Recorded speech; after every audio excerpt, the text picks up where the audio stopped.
You said that you based your vote largely on the fact that you did not like the precedent of convicting a president for impeachment, once they've left office. So setting that aside for a second, granting that as being the justification for your vote, did the managers, though, from the House convince you that Donald Trump bore some responsibility for what happened on January 6th?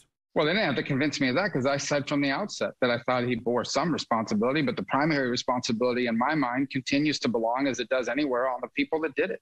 I mean, look, there's an assortment. People will all learn more.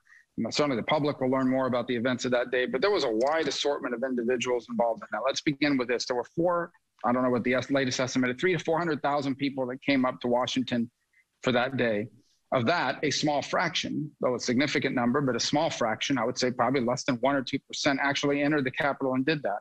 There were people associated with that have been involved in these things even before Donald Trump was elected president. Some of these militia groups, these anti-government groups I warned about last June and July when they were showing up at the unrest that was going on in different streets around the country. In some cases, because they're anti-government militias and activists. There are other people that sadly have been ensnarled in conspiracy theories online and thought they were sort of acting out this great day that was going to be the storm, as they call it, and so forth. So there's an assortment of individuals there. Now, clearly, when you're aware that people like that are gathering, I think you have to understand that things could get out of hand. Certainly, law enforcement was aware of it. But ultimately, the individuals who did this are the ones responsible for it, and they're being held accountable for it. They're being arrested. They're being investigated. But I think it's really important. I'm not in any way, I said it almost as it was happening, that what was going on was unpatriotic, un-American, should not be happening, and criminal.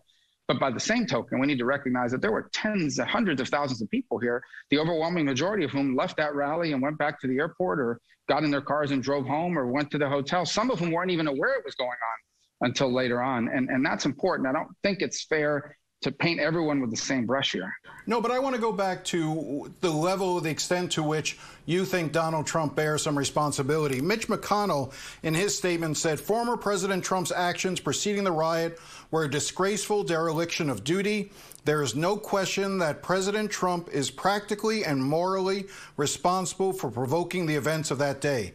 Do you agree with Mitch McConnell? I think that goes beyond what I would say and what I have said. I really do. Look, this is a hot political moment. People are passionate, but I think that's true across the board. And I think we are in very dangerous territory if we start saying that every time someone is out there and uses heated political rhetoric, you are now responsible for what every individual in that crowd goes off and does as a result of it. I think that's true for both sides, okay? Because you can stand up and give a speech on an issue and then someone goes out there and takes a shot at someone motivated from the speech because they believe that the other side is evil and the other side needs to be destroyed.